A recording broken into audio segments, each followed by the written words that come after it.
KILR Killer Game.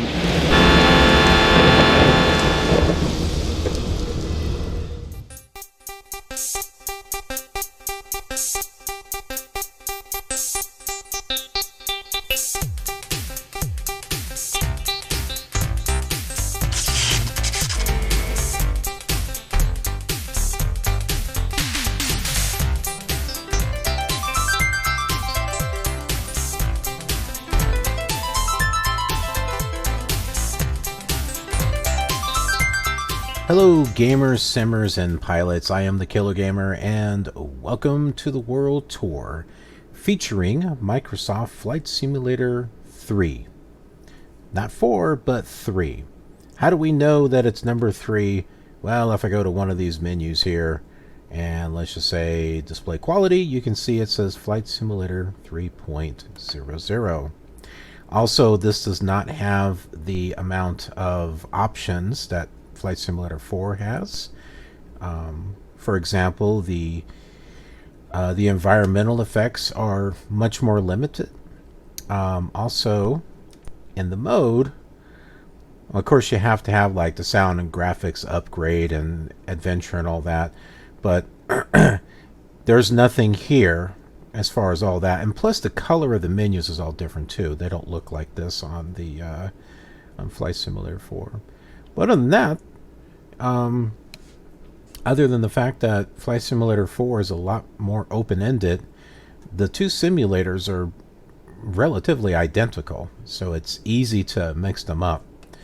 And I know when I was first deciding on whether or not to do this, if I wanted to do Flight Simulator 3 or not, just because they did look the same.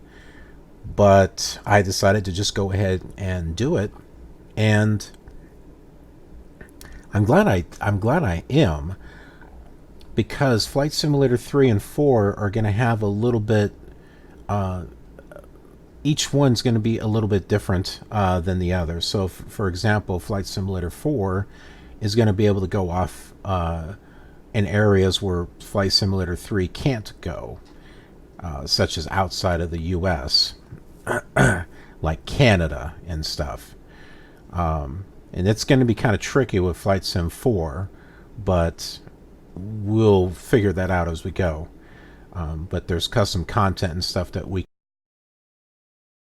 that's going to help with that part of the simulator.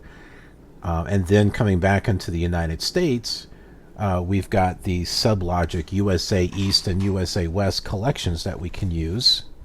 So that's not it. Is that it? Yeah. So I have East and I have West. This is East right here. So don't let this confuse you. That is not a compilation of discs 7 through 12. And the West is not a compilation of discs 1 through 6 either. It's a whole new, redone, updated scenery set that includes the entire US, whereas the original scenery discs were missing scenery disc number 8 and 10. They were never made. That set actually has the whole thing, but it only works with Flight Simulator 4 and SubLogic ATP.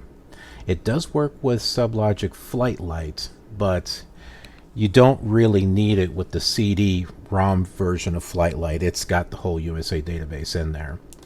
But with that in mind, those graphics for the US are going to look different than the original SubLogic scenery discs, which we can only use with Flight Simulator 3. So those two simulators will have a little bit of uniqueness to it. So and there are people watching the Flight Sim 3 videos, you know, because they're interested in it, or this may have been their first simulator that they ever played. And I didn't want to leave this out. And another one that I didn't want to leave out and wasn't so sure about was this one. Flight Simulator for Windows 95, which is it's the reflection is Where's the same one? Oh yeah, it's down here in the corner. For Windows 95, as real as it gets. Well, trust me, it gets a lot real. They're getting really real on Flight Simulator 2020. But this is another one that I wasn't sure if I wanted to do because the graphics are, you know, pretty close to Flight Simulator 98. I mean, Flight Simulator 98 is just a service update to this, really. But no, I just decided to go ahead and do Flight Simulator 95. Got a couple of videos out. I'm going to be working on some more, and people are interested in it. So, you know, I'll keep doing it. Let's go ahead and talk about the flight that we're going to be doing here for Flight Simulator 3, which is what we've done for the Commodore 64 and the Amiga. This particular flight we will be able to do on Microsoft Flight Simulator 2 because there is coverage, as opposed to the last several flights that we've done where the scenery disk is missing information. Not purposely, it has to do with the fact that when it was transferred from a teledisc to a regular image, they had to bypass some stuff, and as a result, chunks of scenery are missing. They're gone. So until I can find a way to run the scenery off of that teledisc or something, we're going to have missing flights on Microsoft Flight Simulator 2. Just kind of a bummer.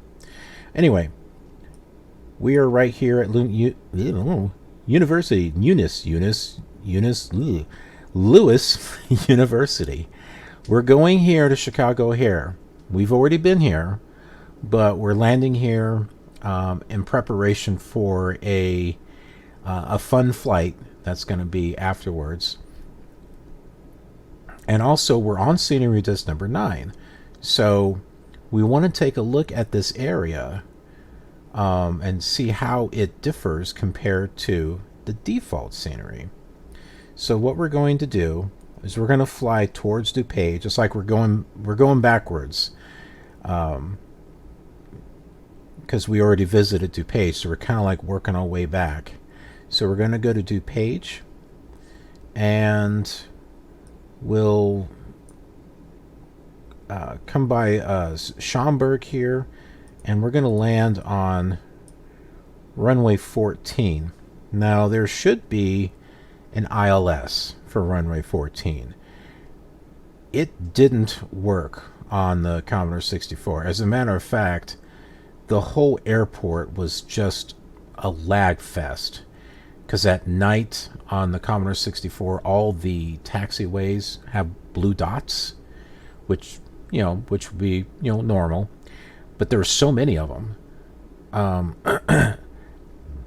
And since there was more scenery in the Chicago area, it was just bad. I had to switch over back to default scenery just so we could land at Chicago O'Hare. It was kind of disappointing, but that was the only way that we could do it. The Amiga, that one we didn't have to switch to default, but something was going on with the ILS on that one. It was all over the place. It wasn't lining us up. It didn't make any sense at all. So we wound up landing on this runway just because of how much of a mess it was. This time around, I'm hoping that we can get ourselves landed on that runway. And what I'm thinking of, how I'm thinking of doing that is Chicago O'Hare VOR is what? Right there? Just about? If I was to set a radio of 090, let's say we go to DuPage and then we go north, we should intersect it here, or at least start going to Schaumburg. And we would come in, we could probably come in at an angle like this, and if the ILS is working, awesome, great. If not, at least at least we'll have a better chance of landing on the runway that I've been wanting to do on the past two flight simulators. So we'll see how this works out. So let's go ahead and get our radio set up. First thing that we're doing is setting up to page. So we'll set that up. We'll do that on nav 1, 108.4. I want to save nav 1 for the ILS, assuming it works. Let's see, as far as... Whoop, wrong way. Oh, we don't want from, we want to on that one. Alright, Control V1. And we'll do minus key here until we can get this centered. Okay, that's close. 324.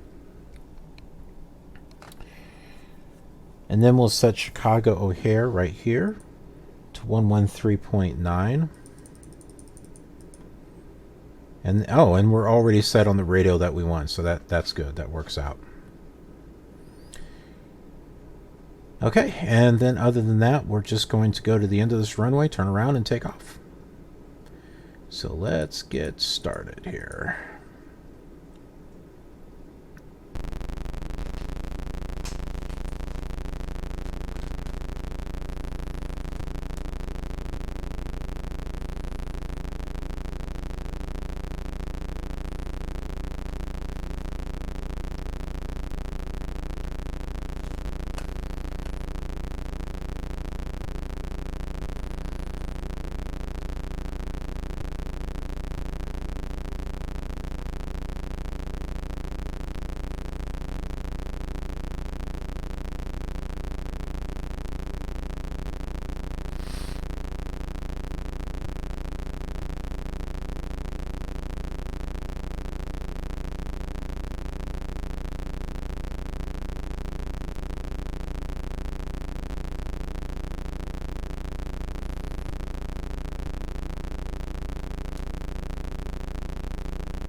Okay, we'll use a little bit of brakes, and we'll give ourselves a little wild of a turn here.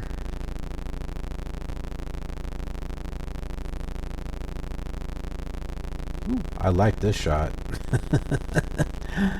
Taking off with the moon there in front of us, that's kind of cool. I like that.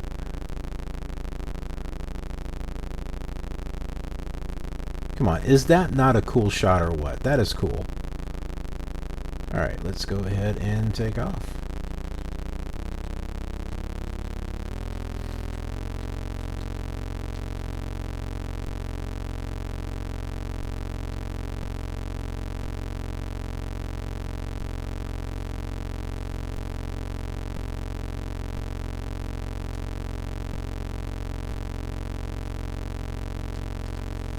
Okay, landing gear up.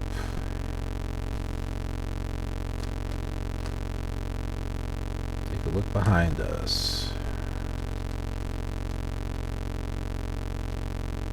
And we'll go ahead and make our turn to line up with the needle on OBI number 1.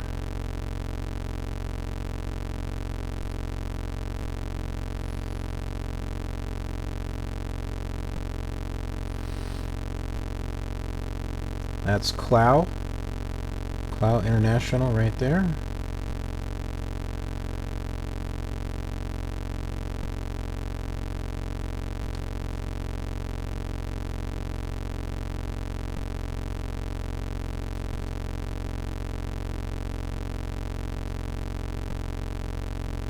Oh, that was weird, the way that we were coming out of that turn.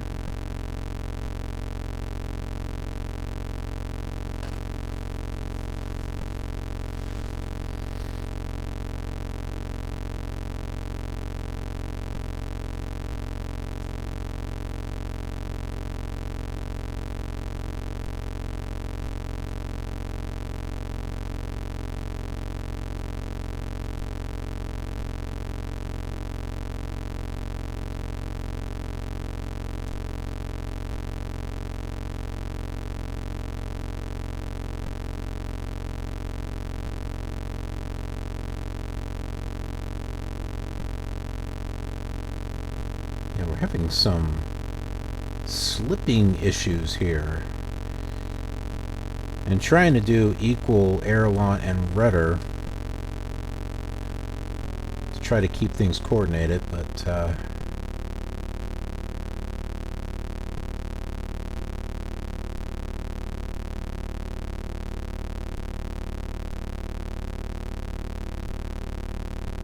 quite there.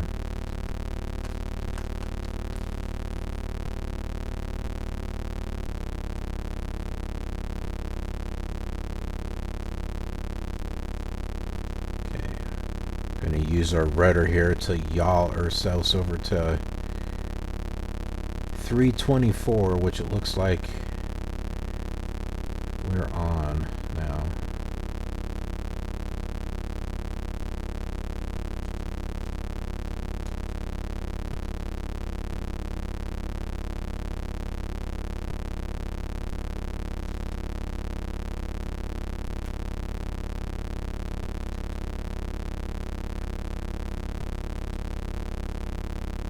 Almost looks like this tower could easily be the Vor. But it's 22 miles away. So that's not it.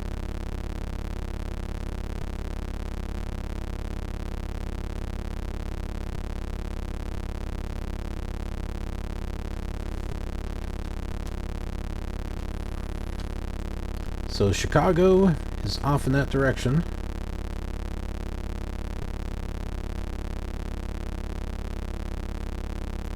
We shouldn't have any lagging problems on this one.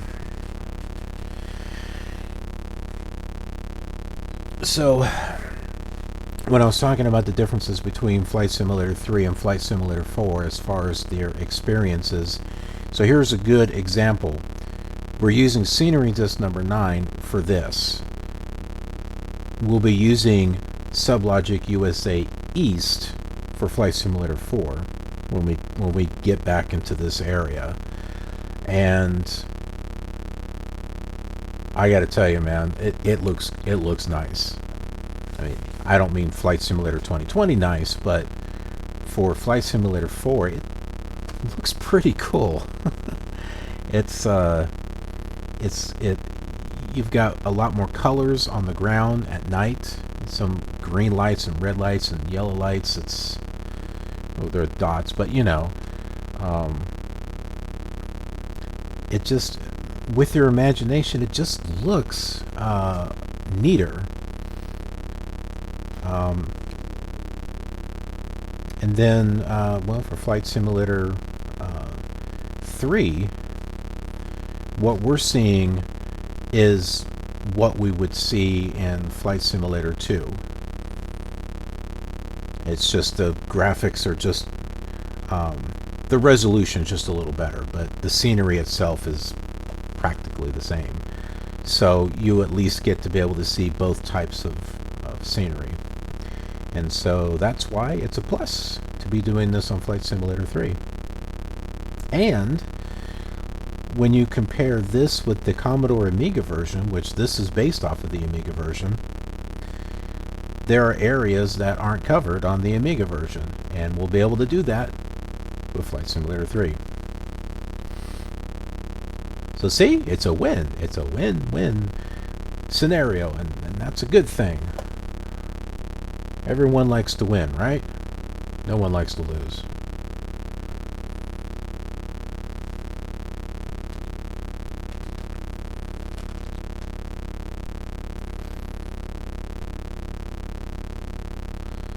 Lewis University and Joliet, right back there behind. Oh, actually, is it? No. No, I think that is Lewis there, and that's Clow. I'm trying to look at our heading. Yeah, that's Clow, that's Lewis. Joliet is way over here. And we got an airport coming up over here.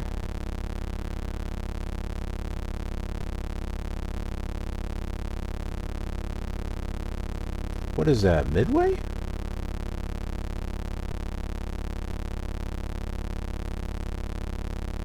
Or it's Chicago O'Hare.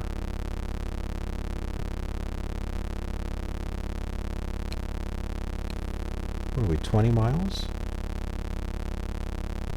Yeah, if we just passed Clow...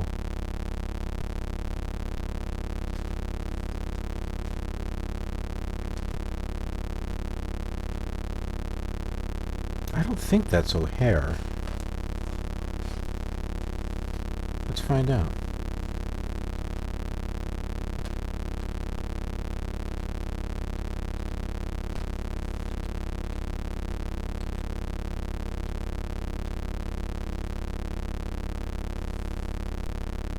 There it is there.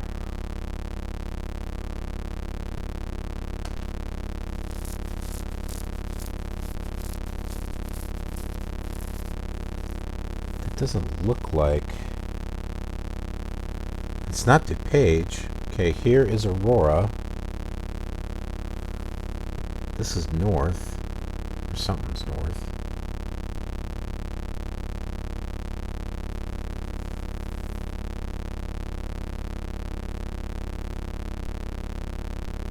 That's not designed like Midway, so I'm not sure.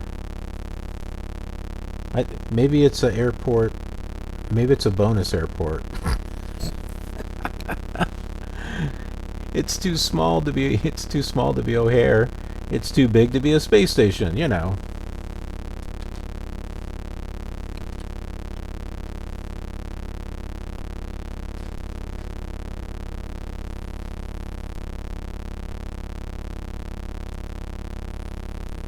DuPage would be in front of us.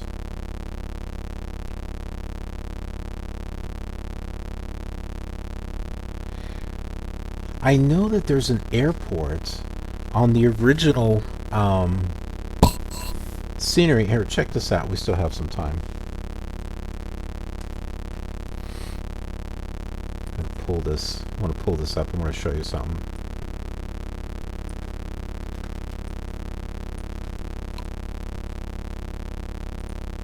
Okay, so here's the original default map, right? So we're flying, I don't know, somewhere around here. Take a look at this one right here, HAL. Now, let me go to scenery disk number 9. And you will notice HAL is nowhere in here. It's nowhere in there. So I'm wondering if that airport is HAL. Because it looked like it had a couple of runways, and that's about right. That's what it was for HAL.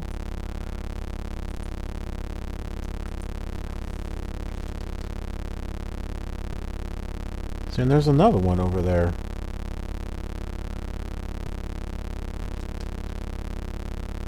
Yeah, see, look at that.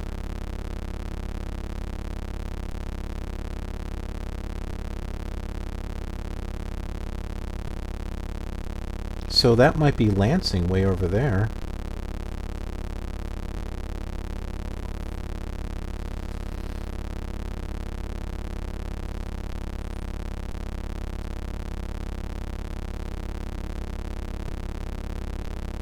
Why does this say 20.3? Oh, don't tell me we're having issues with...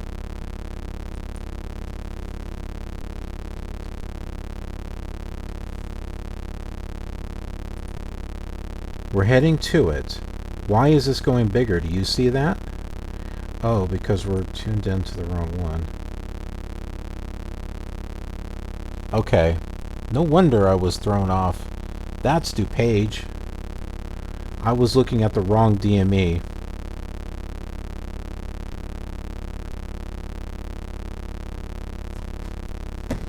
Pilot error. Like, what is that? That's DuPage, folks. This...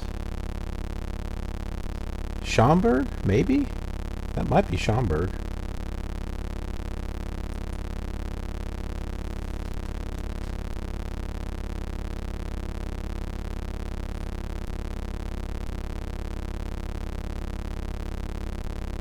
I knew something was weird when I was looking at the mileage. And something was not right.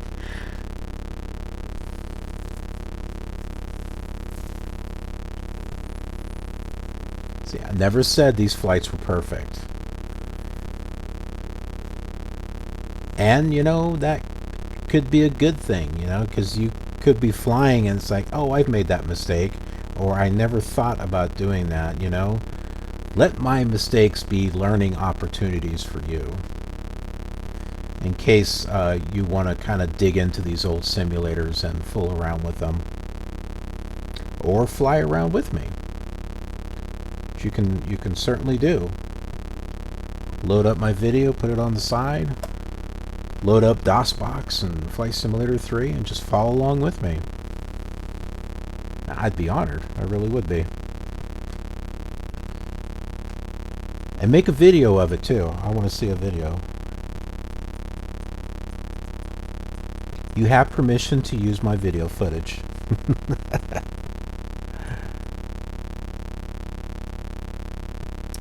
Just leave a link to my video. That's all I ask.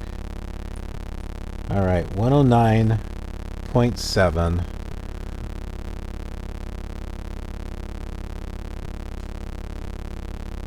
Let's see what happens here.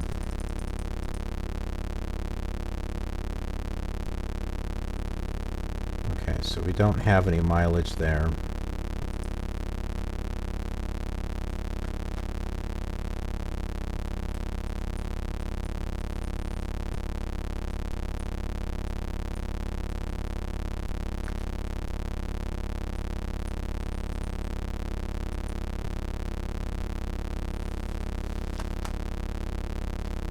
Gonna go ahead and make our turn and start heading northbound at a heading of 360.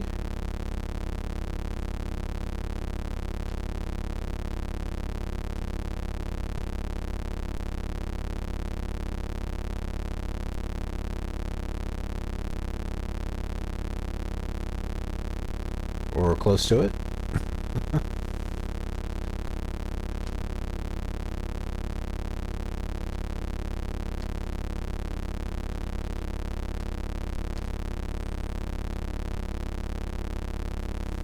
Okay, our little needle here is moving.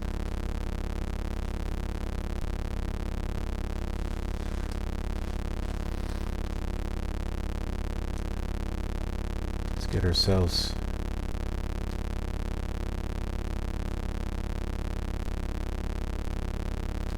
turned here a little bit.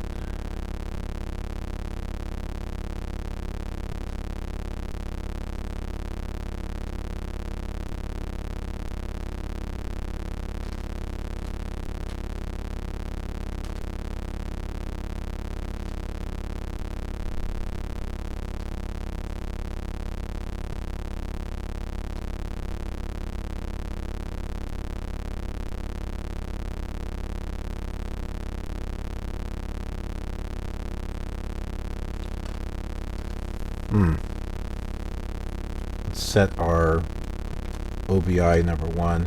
Control V1.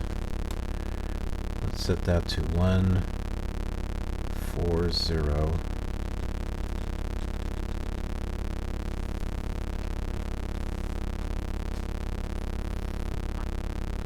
See, this is where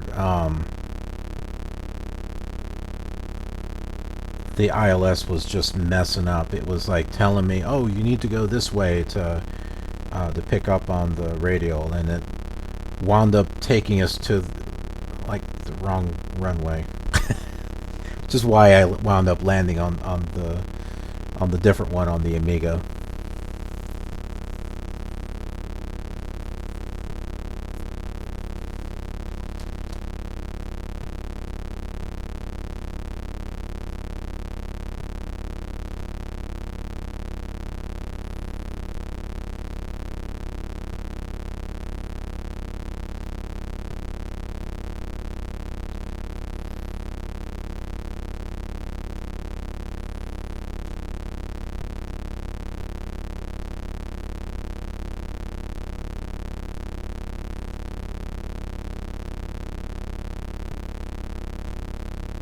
There we go. There's Schaumburg.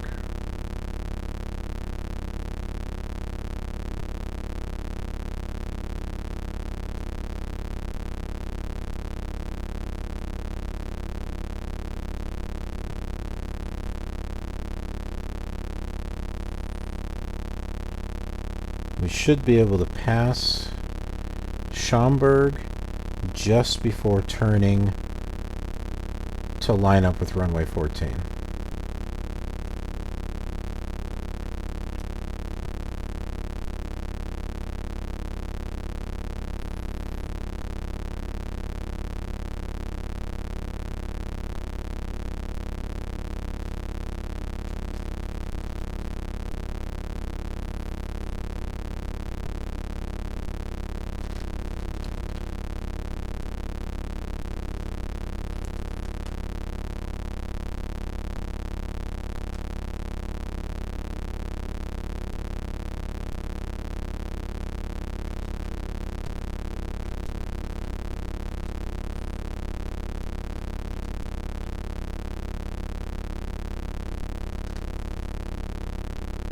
ILS number 1.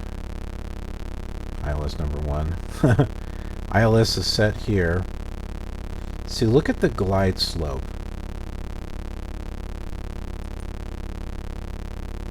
We're not that...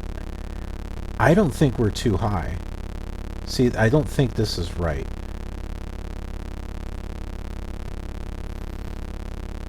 And when I had originally been flying, I saw this thing move, and I lined up, and it was like nowhere close to runway 14, so it was just an absolute mess.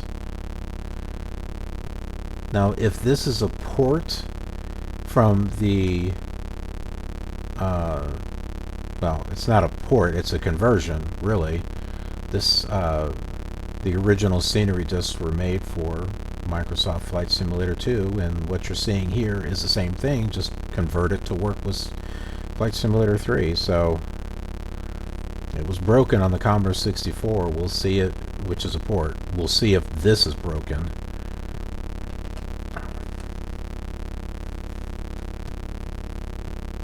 I don't know, it may have worked with the Commodore 64. I couldn't find out. It was too much of a lag fest.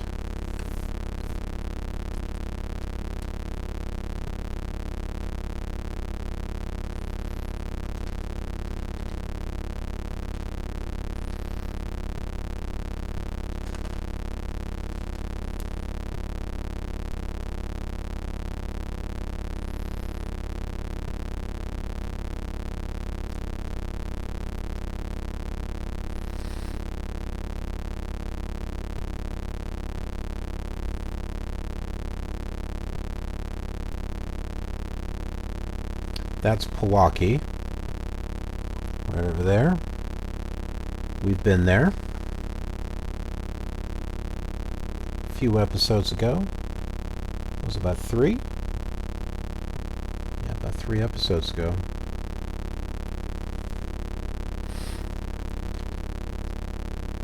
That big dark area is probably Chicago O'Hare.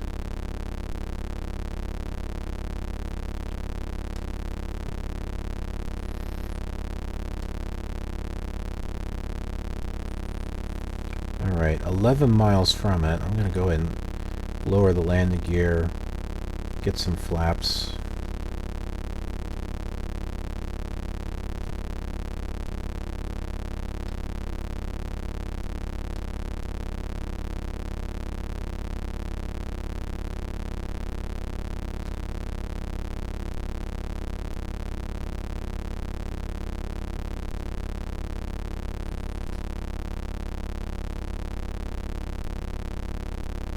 Based on the map, Chicago O'Hare should be right there, right in front of us. Here it is.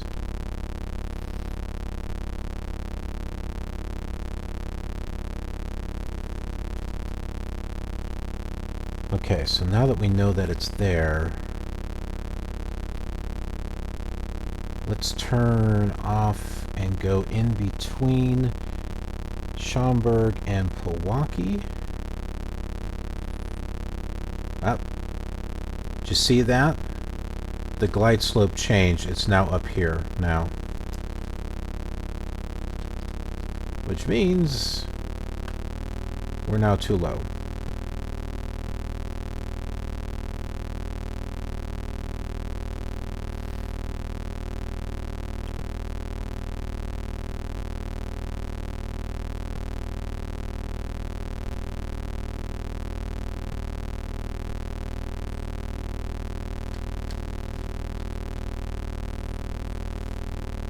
There's our runway right there. See, things were acting weird around this area, and that's why I landed at this runway over here. That's exactly what it did the last time. See, this would suggest that we passed it. This is not runway 14. So that's why I wound up landing on this runway right here. And that's not runway 14. This is 14. But look at the OBI needle. According to this, we should be to the right of 140. Yeah, it's, I don't know. Let's see if this readjusts when we get over here. I don't really know if it is.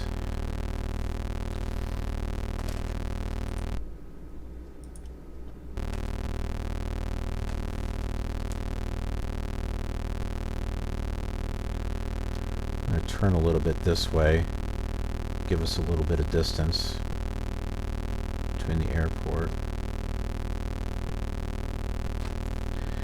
This, though, the glide slope, I think will at least help us altitude-wise.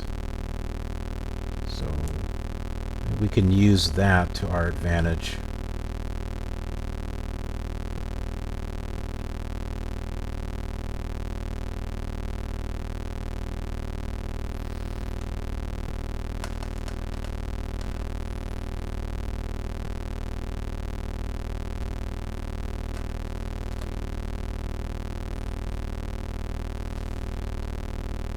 That line, the gray line right there, I believe is our runway that we want right there.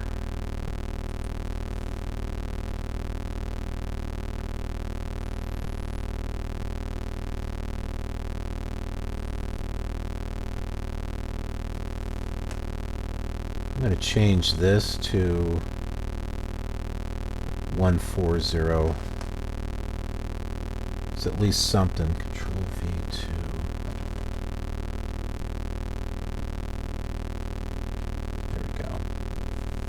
This is the Chicago O'Hare VOR, not the ILS. Look at this. That's correct. This is not. You see what I mean?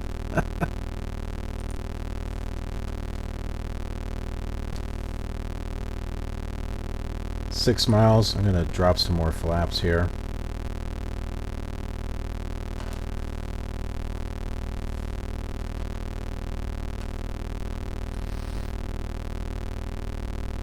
Oh yeah, and this thing was acting weird. It was like it was stayed center. It wasn't going up or down or anything on the Amiga. But as messed up as this is, I mean, come on, it's Chicago O'Hare. They couldn't get this one ILS working? It's one of the biggest airports in the world, and it's all botched.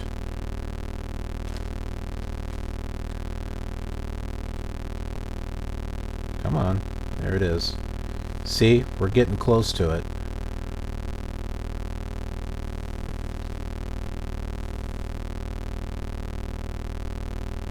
Okay, that means we need to turn that off.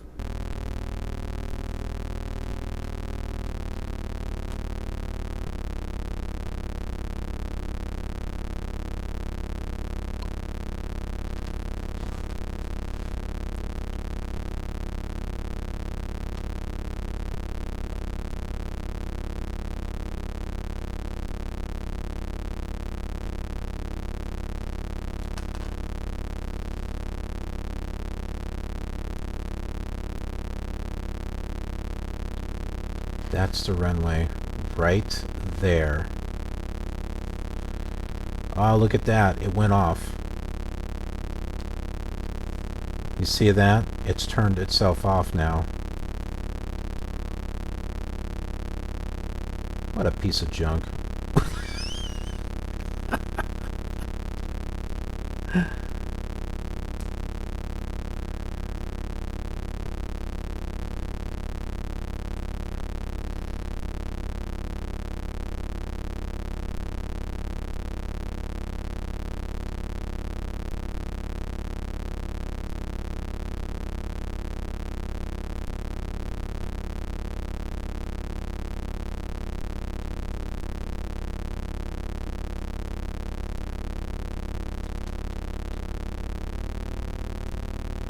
The glide slope appears to still be working, but the localizer needle is not. But the glide slope thing is working, it looks like.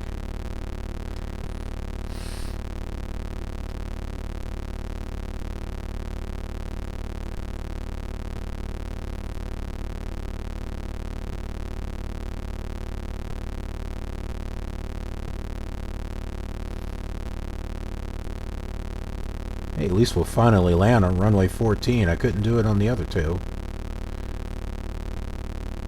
Ah, looks like we got some VASI indicators here. And I see red. And I'm guessing we're a little too low.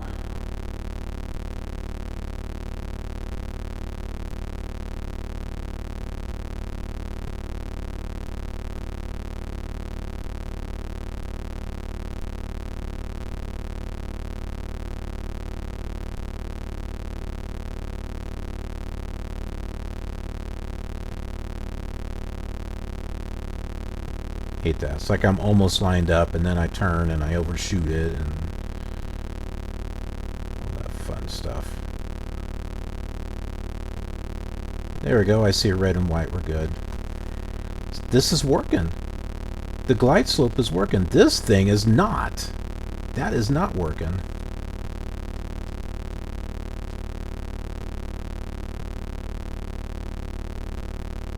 So there you go. Some little bits of information about the about scenery disc number 9. That's why we're doing all these flights. We're getting the usage out of these scenery discs, exploring every facet of it. Not every airport.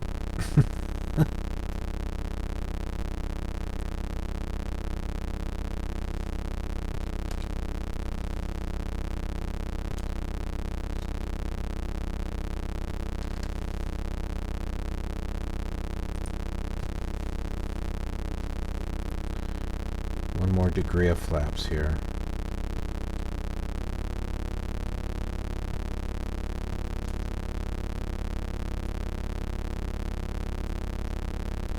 So I make some final adjustments to get us lined up.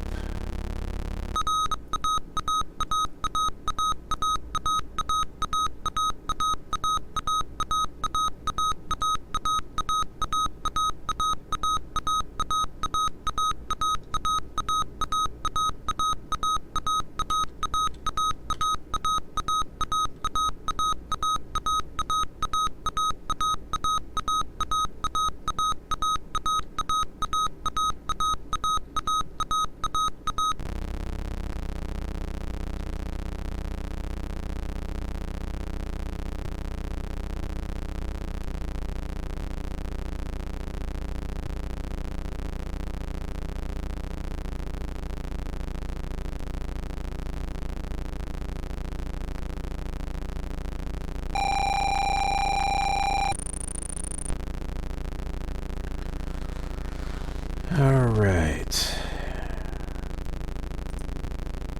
Flaps up. Now there should be a control tower here.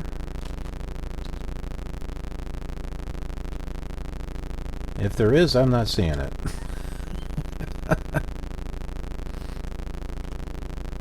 There was in the other simulator, so it's probably there somewhere. Oh, you know what? I think it's this.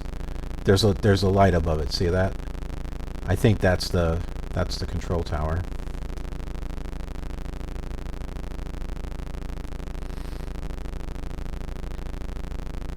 Well, gee, this runway is not hard to see. Thought I'd at least be lit up or something.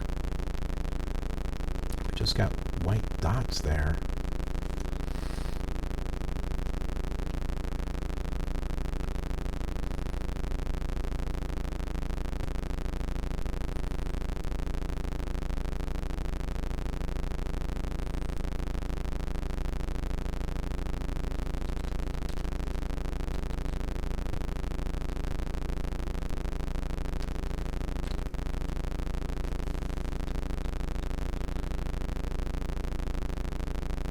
There's some fuel. We can turn off right here. We'll turn off here, make our way over to the fuel. That sounds like a plan. See, the runway's filled in here. As those are the only two runways they filled out.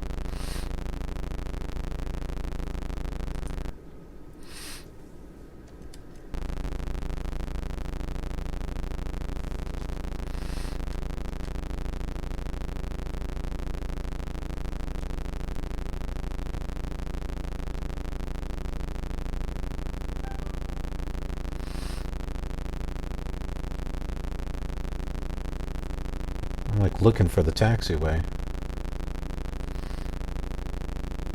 These dark blue lines are not easy to see.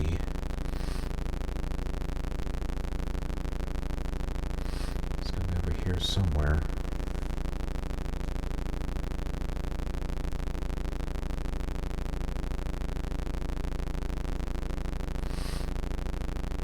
I don't think we passed it. No.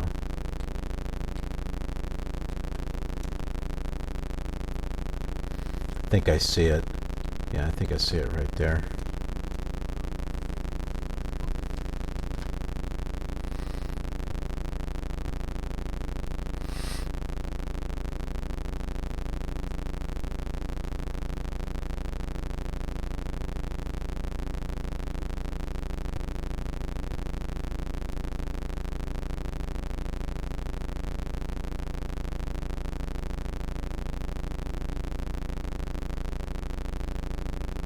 There we go. We get to see the control tower a little bit closer this time. That looks like our fuel box right there.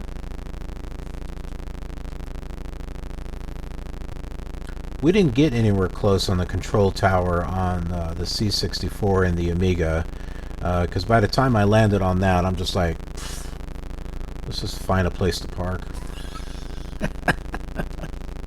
I was disappointed.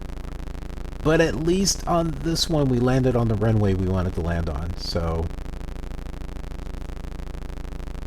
I am happy about that.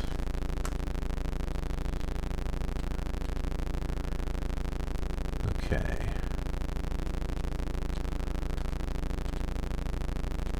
Come on.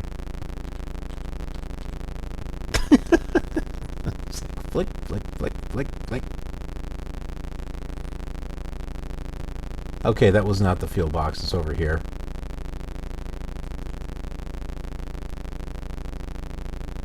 Yeah, that's it. Right in front of us. Because it's outlined. You can see the black on the edges.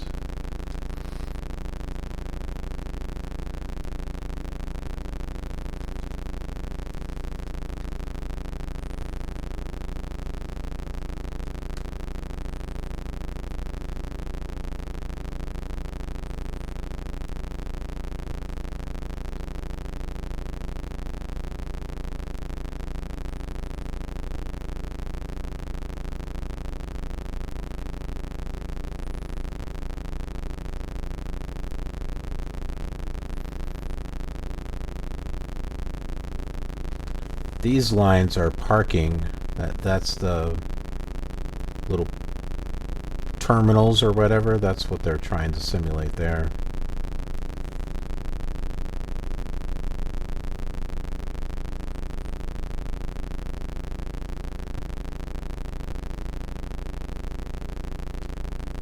But see, back in the 80s, all they did was paint a stripe on the ground. They didn't have buildings.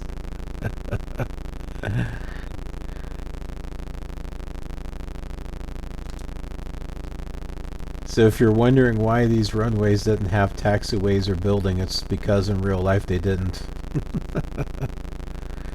No, I'm just kidding. This is now working though. Look at this.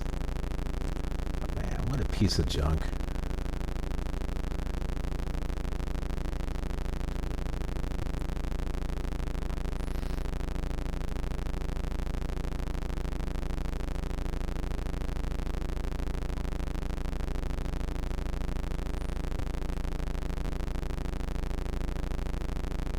I wish we had an inner light.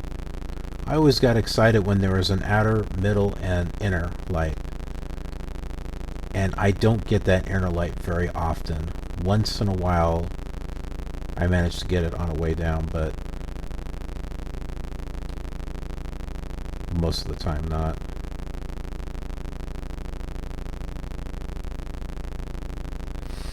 And we are topped off on our fuel, so we're good.